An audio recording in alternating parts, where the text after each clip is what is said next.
আসসালামু আলাইকুম রহমতুল্লাহ ওবরকাতুহু। বিসমিল্লাহির রহমানির রহিম।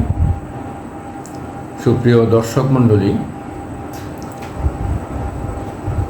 আমরা প্রতি শুক্রবারেই ডক্টর মিজানুর রহমান আজহারি সাহেবের এক নজরে কোরআন পাঠ করে আপনাদের শোনাই। আজকে আশা করি আপনারা সবাই ভালো আছেন, আপনারা সবাই সুস্থ থাকুন। এটা আমরা নিউজ 54 টিভি চ্যানেল থেকে সবাই কামনা করি। আজ এক নজরে কোরআন পাঠ করার আগে আমি আপনাদের এই বইটি যিনি লিখেছেন ডক্টর মিজানুর রহমান আজহারি, তার কিছু পরিচিতি আমি আপনাদের শোনাবো পরে। তাহলে শুনুন মন দিয়ে। ডক্টর মিজানুর রহমান আজহারি স্বপ্নরাজ ও প্রতিশ্রুতিশীল একজন আলিম।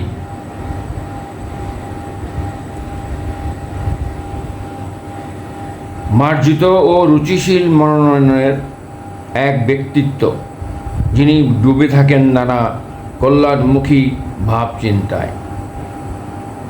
চিন্তার প্রতিফলন ঘটে আলোচনা, লেখনী আর গবেষণায়। তার বেশ কিছু গবেষণাপত্র আন্তর্জাতিক জার্নালে প্রকাশিত হয়েছে। ইতিমধ্যেই পরিণত হয়েছেন গ্লোবাল দ্য ওয়ার্ল্ড আইকনিক ফিগারে। দেশ ছাপিয়ে তার কণ্ঠ পৌঁছে গেছে আরও বিশ্বসহ পশ্চিম বিশ্বেও। অগণিত সভা সেমিনারে কোরআন সুন্নাহর কথামালা তুলে ধরার চেষ্টা করছেন বোধ ও হিকমার অন্যান্য মিশেলে। বিশ্বাসের পরশে আলোড়িত করে তুলেছেন কোরআনপ্রেমী প্রজন্মের হৃদয়কে। প্রবন্ধ উপস্থাপনা করেছেন অনেকগুলো আন্তর্জাতিক একাডেমিক কনফারেন্সে। কিনোট স্পিকার হিসাবে বক্তব্য দিয়েছেন বেশ কিছু আন্তর্জাতিক কনভেনশনে। তিনি মিশরের আল আজহার বিশ্ববিদ্যালয়ের তাফসির অ্যান্ড কোরআনিক সায়েন্স ডিপার্টমেন্ট থেকে স্নাতক এবং ইন্টারন্যাশনাল ইসলামিক ইউনিভার্সিটি মালয়েশিয়া থেকে স্নাতকোত্তর ডিগ্রি সম্পন্ন করেন। শিক্ষা জীবনের প্রতিটি ধাপেই কৃতিত্বের স্বাক্ষর রাখেন এই স্কলার। পরবর্তীতে এমফিল ও পিএইচডি ডিগ্রি অর্জন করেন।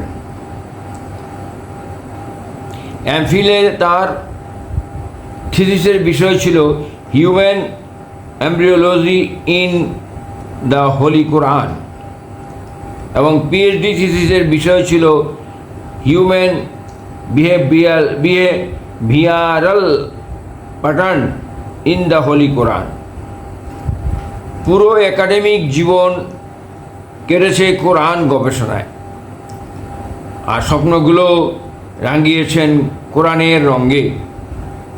একটি আলোকিত সমাজ উপহার দেওয়ার স্বপ্নে ছুটে চলেছেন জনপদ থেকে জনপদ, প্রান্তর থেকে প্রান্তরে।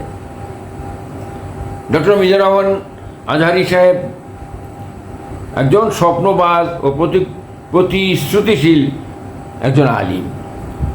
তারই অনেক থিসিসের পরে, অনেক চিন্তা ভাবনার পরে তারই লেখা এই এক নজরে কোরআন আমরা প্রতি শুক্রবার, সপ্তাহে প্রতি শুক্রবার আপনাদের পাঠ করে শোনাই। এই বিশাল ব্যক্তিত্বের এই কোরআন বাংলায় আপনারা পাঠ করে বুঝে আমল করবেন। তার পাশাপাশি এটাকে সাবস্ক্রাইব এবং শেয়ার করবেন। তাতে কি লাভ হবে জানেন? আমি যেমন আপনাদেরকে পাঠ করে শোনাচ্ছি, কোরআন শরীফের বাংলা তর্জমায়, সেটাতে আমি যেমন ধরনের পুণ্য পাব, আপনারা শুনছেন তেমনি পুণ্য আপনারাও পাবেন। আবার শেয়ার যদি করেন এবং সাবস্ক্রাইব করেন, অন্যদেরকে শোনান, তাহলে তাদের সবটুকু অংশ আপনারা পাবেন। আমি আশা করি আপনারা সবাই এই কোরআন পাঠের মাধ্যমে আমাদের পরকালের কিছু আমল করে নিতে চেষ্টা করব। উপস্থিত দর্শক মণ্ডলী, আমরা গত সপ্তাহে পাঠ করেছিলাম সূরা আল ইমরানের উপরে। আজ পাঠ করব সূরা নিসা। সূরা নিসা তারতিব বিন নুজুল এবং তারতিব ফিল মুসাফ দুটি জিনিস আছে। তারতিব বিন নুজুল হলো নাজিলের ধারাবাহিকতা তথা কোন সূরার পর নাজিল হয়েছে তা বিবেচনায় এটি 92তম সূরা। এর আগে সূরা মুমতাহিনা ও পরে সূরা জিলজাল নাজিল হয়েছে। আর তারতিব ফিল মুসহাফ হলো বর্তমান কোরআন মাজিদের বিন্যাস অনুযায়ী এটি ৪র্থ সূরা। এর আগে আছে সূরা আলী ইমরান ও পরে সূরা মাইদা। এবার আসুন, এটা ৪র্থ হিজরিতে নাজিল হয়েছে। এক নজরে এই নিসা ৪র্থ হিজরিতে নাজিল হয়েছে। এতে আয়াত হলো ১৭৬ আয়াত। সূরা নাম্বার ৪, মাদানী সূরা। এই সূরার নামের রহস্য, নিসা মানে নারী।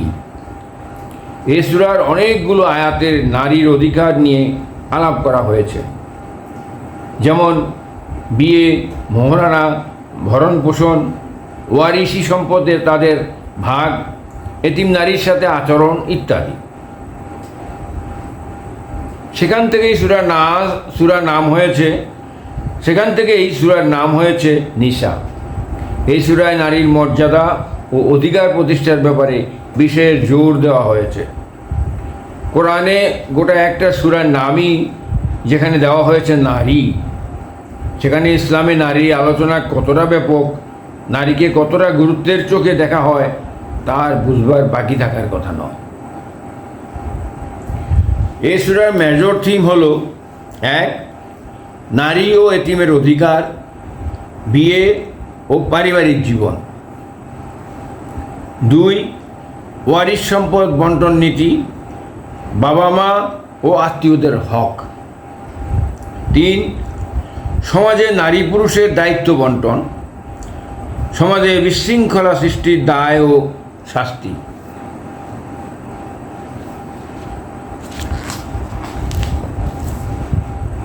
এবার আসি আমরা সূরার শুরু এবং শেষ সম্পর্ক। সূরা শুরু হয়েছে ন্যায় বিচারের আহ্বান জানাবার মাধ্যমে।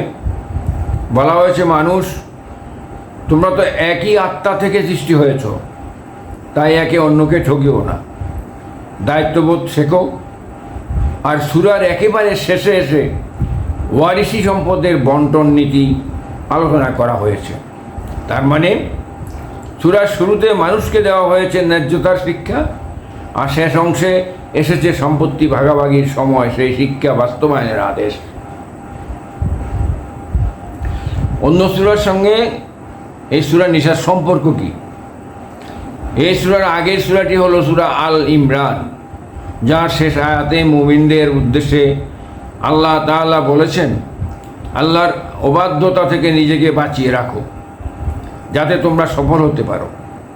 সূরা নিসার প্রথম আয়াতেও শোনা যায় একই সাবধান বাণী, ও মানুষ, তোমাদের রবের অবাধ্যতার পরিণতির ব্যাপারে সাবধান হও। এবারে আসেন আমরা এই সূরা নিসার শানে নজুলটা শুনি। মাদানী যুগের ৩য় বছর থেকে নিয়ে ৫ম বছরের শুরুর সময়টাতে নাজিল এই সূরা। উহুদ যুদ্ধে ৭০ জন সাহাবী শহীদ হলেন, তখন তাদের ওয়ারিসি সম্পদ কিভাবে ভাগ হবে তা নিয়ে প্রশ্ন দেখা দিল। আল্লাহ যখন সূরা নিসাতে উত্তরাধিকার সম্পদের বন্টন নীতি জানিয়ে দিলেন, এদিকে ওই ৭০ জন সাহাবী শহীদ হওয়ায় তাদের সন্তানরা এতিম হয়ে পড়েন। তখন এতিমের সম্পদ রক্ষণাবেক্ষণ হবে কিভাবে, সে বিধানও এই সূরাতে আল্লাহ জানিয়ে দিলেন। সালাতুল খাওফ তথা যুদ্ধের সময় নামাজ কিভাবে পড়তে হবে, সেই বিধানটি আসে জাতুর রিকা যুদ্ধের প্রেক্ষাপটে। এই যুদ্ধটি সংঘটিত হয় হিজরতের ৪র্থ বছরে। অন্যদিকে ৫ম হিজরির বনুল মুস্তালিক যুদ্ধে পানির অভাব দেখা দিলে তায়াম্মুমের বিধান নাযিল হয়। এইগুলো সময়ের প্রেক্ষাপট। এবার আসা যাক নাজিলের প্রেক্ষাপট। নবীজির হাতে তখন 3টি গুরুত্বপূর্ণ কাজ। 1, ইসলামী রাষ্ট্র মদিনার ফাইন্যান্সিয়াল ম্যানেজমেন্ট। এছাড়াও নাগরিকদের সামাজিক আচরণ ঠিক করা, তাদেরকে নৈতিক প্রশিক্ষণ দেওয়া। 2, মক্কার মুশরিকদের আক্রমণ এবং মদিনার ইহুদি ও মুনাফিকদের ষড়যন্ত্র মোকাবিলা করা। 3, ব্যাপক উদ্যমের সঙ্গে দাওয়াতি কাজ চালিয়ে যাওয়া। নতুন যারা মুসলিম হয়েছে তাদের আত্মিক পরিশুদ্ধি করা। এ কারণেই সূরা নিসার আলোচনাগুলো মোটা দাগে 3টি বিষয়কে সামনে রেখে এগিয়েছে। সূরা বাকারাতে দেওয়া হয়েছে সামাজিক ও পারিবারিক আইনের রূপরেখা, আর এ সূরায় সেসব আইনের আরও বিস্তারিত ও খুঁটিনাটি বিষয়গুলো নাজিল করা হয়েছে। এই জন্য দেখুন বুখারীর 334, 4129, মুসলিমের 368, 842।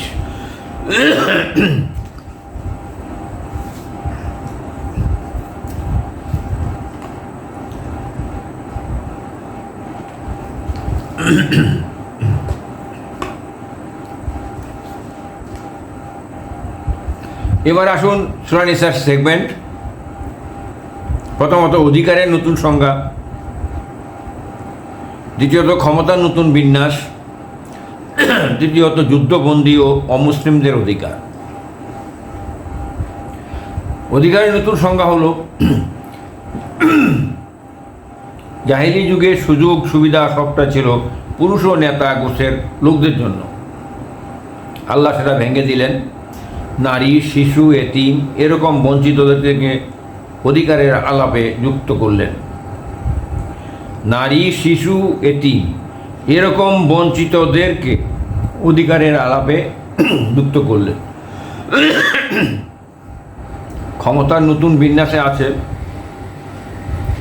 এতদিন ক্ষমতা মানে ছিল শোষণ। আল্লাহ বললেন ক্ষমতা মানে শোষণ নয়, বরং আমানত।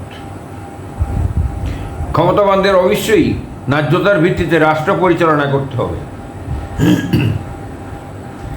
এমনকি সেটা নিজের স্বার্থের বিরুদ্ধে গেলেও। 3, যুদ্ধবন্দী ও অমুসলিমদের অধিকার।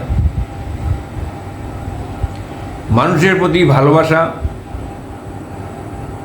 এ সবক জাতিসংঘ নয়, ইসলামই সবার আগে আমাদেরকে শিখিয়েছে।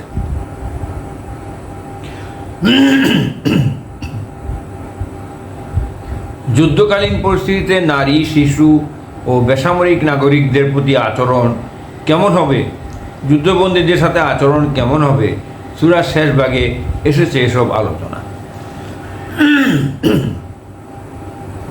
এরপর আছেন এই সূরার ফজিলত। হযরত মুহাম্মদ সাল্লাল্লাহু আলাইহি ওয়াসাল্লাম বলেছেন, যে ব্যক্তি কোরআনের প্রথম 7টি সূরা আঁকড়ে ধরে সে জ্ঞানী। আহমদ আল মুসনাদ 24443 হাসান।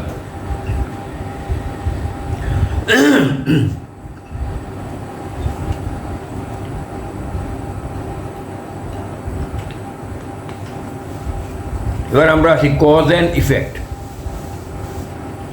প্রথমত, সমাজে শান্তি ফেরাবার পয়লা শর্ত আগে পরিবারের শান্তি ফেরানো, পারিবারিক সম্পর্ক তেত হলে মুসলিম সমাজ তাসের ঘরের মতোই ভেঙে পড়বে। কজ অ্যান্ড ইফেক্টের মধ্যে আছে এটা।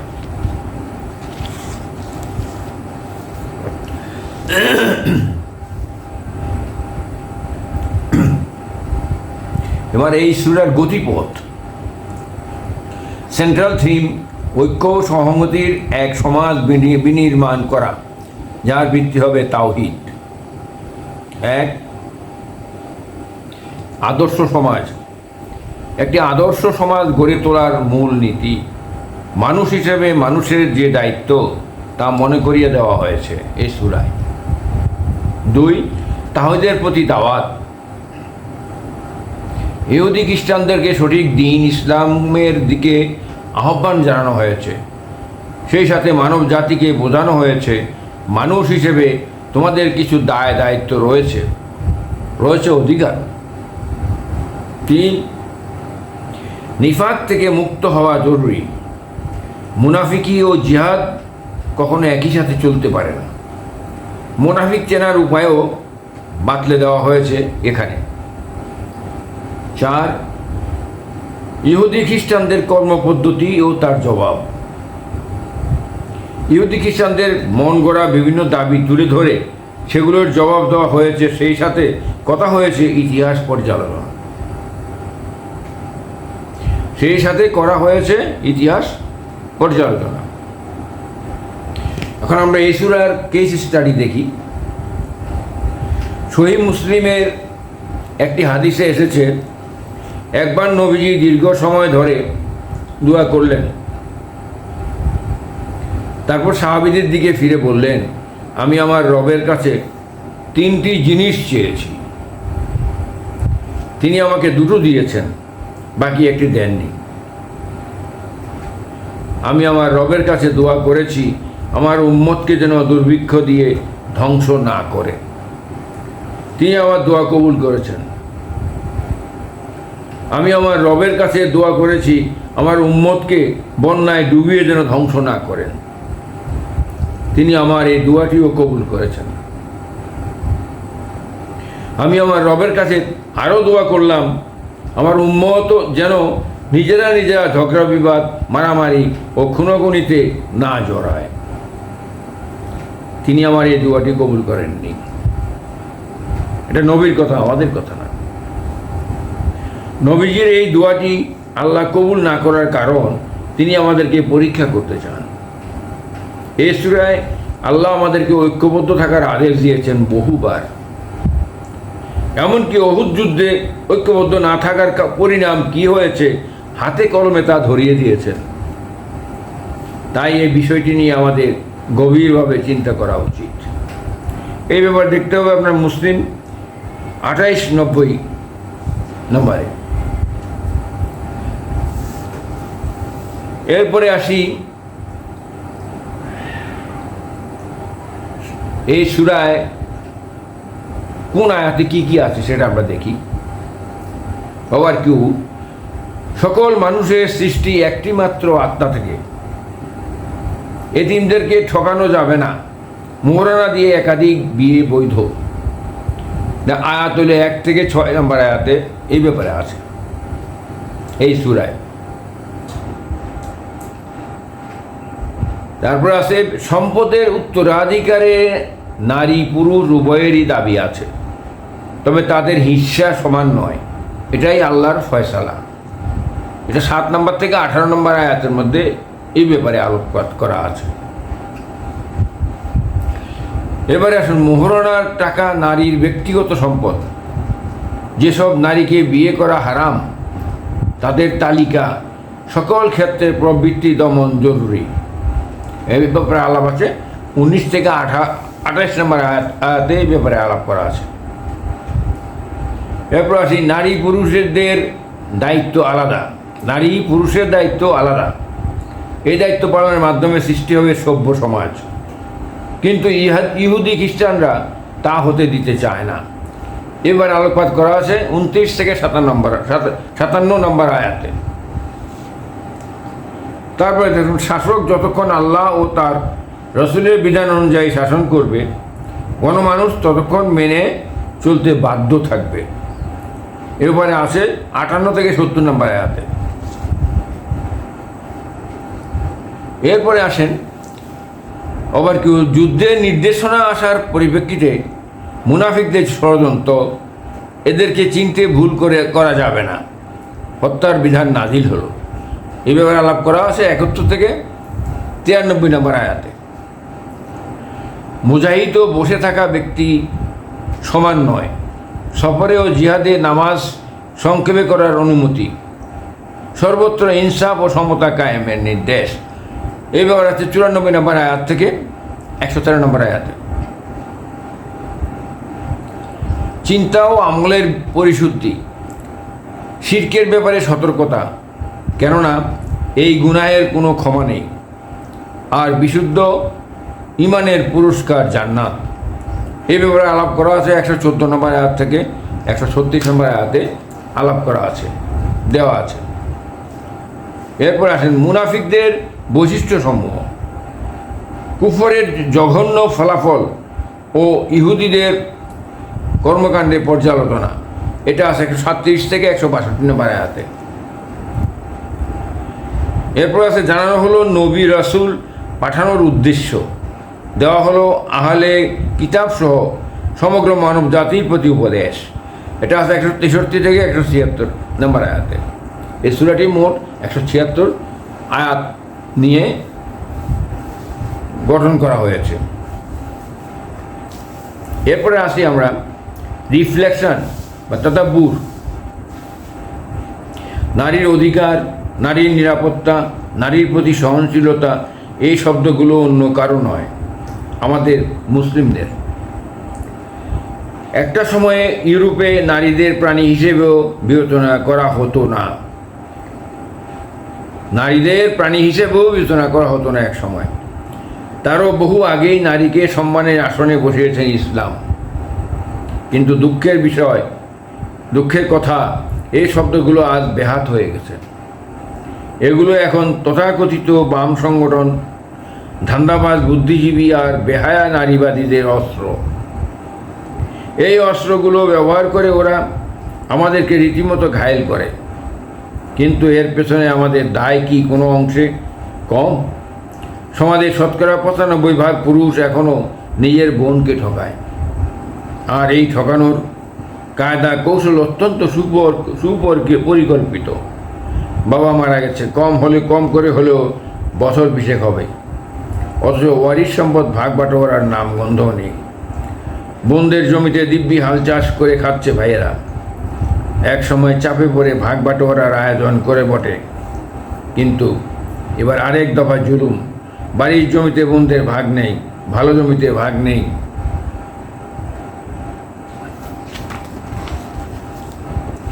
রাস্তার পাশের জমিতে ভাগ নেই, এরকম আজগুবি সব নিয়ম কানুন। শেষমেশ বোনদেরকে অংশ দেওয়া হয় ডোবায় আর জঙ্গলে। নাম কষ্টে ভাগ বাটোয়ারা শেষ। এখন বোনরা যখন সেসব সম্পদ বেচতে আসে, শুরু হয় 3য় দফার জুলুম। যে জমিটার বাজার দর আছে 20 লাখ টাকা, সেখানে মোটের উপর 2 লাখ ধরিয়ে দিয়ে বিদায় করে। আর ঠিক এই সুযোগটাই কাজে লাগায় আমাদের শত্রুরা। নামধারী মুসলিমদের কিছু কুকর্মের দায় চাপায় কোরআনের উপর। সুতরাং বোনদের উপর একরিত জুলুম ও যদি আপনি করেন, একরত্তি জুলুমও যদি আপনি করেন, মনে রাখবেন পেটে উত্তপ্ত আগুন ঢুকবে। আল্লাহকে ভয় করুন। নারী কেবল নারী নয়, নারী একজন মা, যার কোলে কাঁখে বেড়ে উঠে গোটা উম্মাহ। দেখুন বুখারী 2454, 5971, 7189, আর মুসলিমের 1610, তিরমিজি 3895। এরপরে আসি রকিব মানে তত্ত্বাবধায়ক, সদা প্রহরী। আল্লাহ তাআলা বান্দার উপর সদা দৃষ্টি রাখছেন, কে কী করছে, মহাবিশ্বের কোথায় কি ঘটছে, সবটাই তার নজরে। অনেক কিছু থেকে এক মুহূর্তের জন্য তার দৃষ্টি সরে না। তবে এইসব সময় পর্যবেক্ষণে রাখাটা কেবল যে বান্দার বিচার করার জন্য তা নয়, বরং তীব্র ভালোবাসা আর যত্ন থেকেও। এটা হলো কিছু শব্দ জানতে হয় আমাদের, এই জন্যে এই শব্দগুলোর ব্যাখ্যা দেওয়া হয়েছে আর কি। অন্যকে নিজের আমল দেখাতে মানুষ খুব ভালোবাসে। ছোট্ট একটা ভালো কাজ করেও সে অস্থির হয়ে পড়ে, কতক্ষণে অন্যকে দেখাবে। আর এইভাবে সে তার আমলটিকে চিটা ধানের মতোই ফেলনা বানিয়ে ফেলে। হায়, সে যদি আল্লাহর আর রকিব নামের অর্থটা বুঝত, ছোট থেকে ছোট কোনো আমলও তার দৃষ্টি এড়ায় না। গভীর রাত্রিরে ভরা আধারে সামান্য একটা পয়সা দক্ষিণীর হাতে তুলে দিলেও তিনি তা দেখেন। তিনি কে? আল্লাহ তা দেখেন, খুশি হন। তার এই দেখাটা বুঝি যথেষ্ট নয়? তাকে ডিঙ্গিয়ে কাউকে না কাউকে দেখাতেই হবে, জানান দিতে হবে সোশ্যাল মিডিয়ায়। দেখুন, জাজ্জাজ তাফসির আসমাইল্লাহিল হুসনা 31, মুসলিম 2-5-6-4। এই যে আমরা লোক দেখাইয়া, এই যেমন আমরা লোক দেখাইয়া যেমন সাহায্য করি বিভিন্ন জায়গায় মিডিয়ার মাধ্যমে, এগুলো কিন্তু ঠিক না। দেখবে তো আল্লাহ। আমরা যদি না দেখাই, কাউরে না দেখাই আর চুপে চুপে দেই, এটাও আল্লাহ দেখবে। হাসিব শব্দটির দুটি অর্থে আসতে পারে। এক, হিসাব গ্রহণকারী। 2 হলো যথেষ্ট। আমরা যে হিসাব কথাটা বলি না, হাসিব শব্দটিও অনেকটা ওরকম।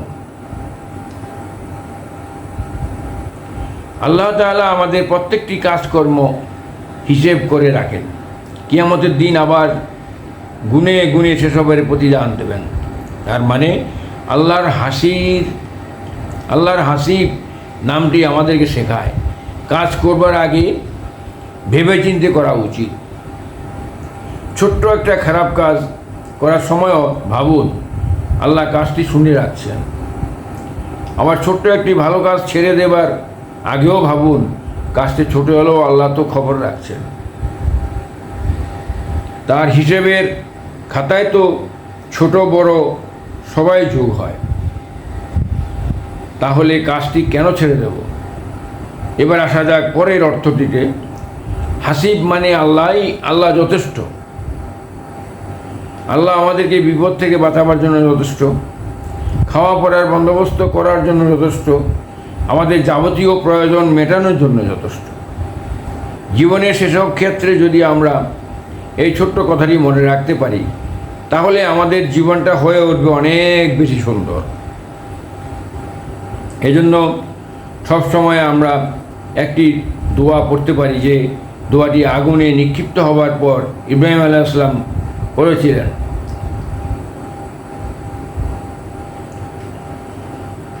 আমাদের জন্য আল্লাহই যথেষ্ট। হাসবুনাল্লাহ ওয়াকিল।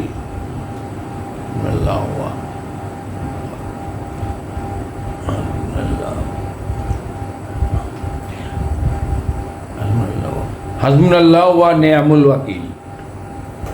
আমাদের জন্য আল্লাহই যথেষ্ট। তিনি কতই না চমৎকার অভিভাবক। এই জন্য দেখেন বুখারীতে আছে 4-5-6-3। তা আমরা দর্শক মণ্ডলী এতক্ষণ সূরা নিসার সম্পর্কে আমরা শুনলাম। আমরা আশা করি আপনারা মন দিয়ে শুনবেন এবং তা আমল করার চেষ্টা করবেন। তাহলেই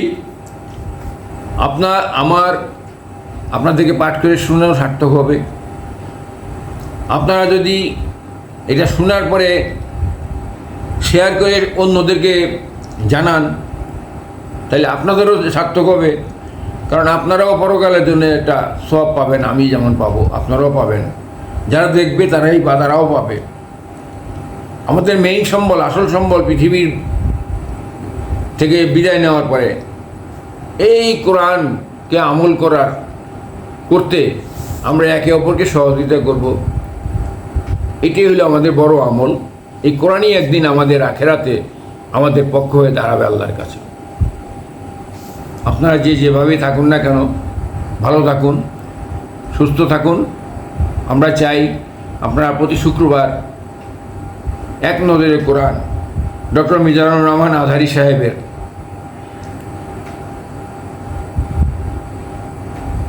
লিখা এটা আমরা পাঠ করি।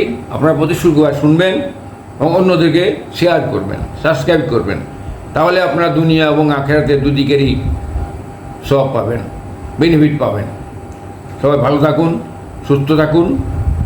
আল্লাহ আপনাদের সবাইকে হেফাজত রাখুন। আসসালামু আলাইকুম ওয়া রাহমাতুল্লাহি ওয়া বারাকাতুহু।